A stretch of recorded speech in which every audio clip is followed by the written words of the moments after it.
প্রিয় ভাই আমার, আল্লাহ নবী সাল্লাল্লাহু আলাইহি সাল্লামের সরাসরি হাদিস, যে ব্যক্তি কবরের 3টা প্রশ্নের জবাব দিতে পারবে না, রাসূলুল্লাহ সাল্লাল্লাহু আলাইহি সাল্লাম বলেন আল্লাহ তাআলার পক্ষ থেকে তখন ফেরেশতাদের কাছে ঘোষণা আসবে, আফরিশুহু মিনান নার ওয়ালবাসুহু মিনান নার ওয়াফতাহু লাহু বাবান ইলান নার।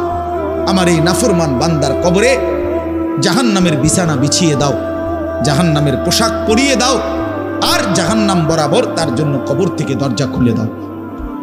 ফেরেশতারা যখন এই কার্যক্রমটা শেষ করবে, প্রথম জাহান্নামের বিছানা বিছায় দিছে, পোশাক পরায় দিছে, জাহান্নাম বরাবর দরজা খুলে দিছে, আল্লাহ নবী সাল্লাল্লাহু আলাইহি ওয়াসাল্লাম বলেন একজন ফেরেশতা এসে তখন ফায়ুদরাবু লাহু বিমিতরাকাতিন মিন হাদিদিন, নবীজি সাল্লাল্লাহু আলাইহি সাল্লাম বলেন তখন একটা লোহার হাতুড়ি, লোহার গুর্জ, লোহার হাতুড়ি দিয়ে একজন ফেরেশতা তাকে একটা আঘাত করবে।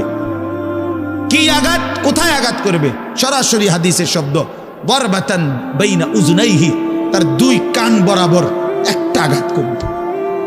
রাসূলুল্লাহ সাল্লাল্লাহু আলাইহি সাল্লাম বলেন ফায়াসিহু সাইহাতান, ওই নাফরমান তখন এত জোরে চিৎকার করবে, ইয়াসমাউহা মান ইয়ালিহি ইল্লা সাকালাইন, মানুষ এবং জিন ব্যতীত আল্লাহর সমস্ত সৃষ্টি ওই বেঈমানের চিৎকার শুনতে পাবে। এই কবরের আযাব, ছেলেরা আমার, দোস্ত আমার, বাপ আমার, বন্ধু আমার, আপনি হাসলেও কবরে যাইতে হবে, কাঁদলেও কবরে যাইতে হবে। রাজপ্রাসাদের ওই অট্টালিকাতে যে থাকে সেও একদিন মরে যাবে, জীর্ণ কুঠিরে কুড়ে ঘরে যে থাকে সেও মরে যাবে। জীবনে যে কোনোদিন সুখ দেখে নাই দুঃখের সাগরে, তারও মৃত্যু হবে। জীবনে যে কোনোদিন দুঃখ দেখে নাই সুখের সাগরে ভাসছিল, তারও মৃত্যু হবে, সেও মরে যাবে।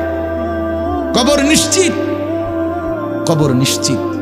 আমিন ওয়ারাইহিম বারযাখুন ইলা ইয়াউমি ইউবআসুন, আল্লাহ তাআলা মৃত ব্যক্তিকে বলবে, বান্দা, কোরআন শরীফের আয়াত, এখন থেকে নিয়ে ইসরাফিলের ফুঁতে হাসরের ময়দানে উঠানো পর্যন্ত বারযাখ মানে কবরের জীবনে পড়ে থাকো।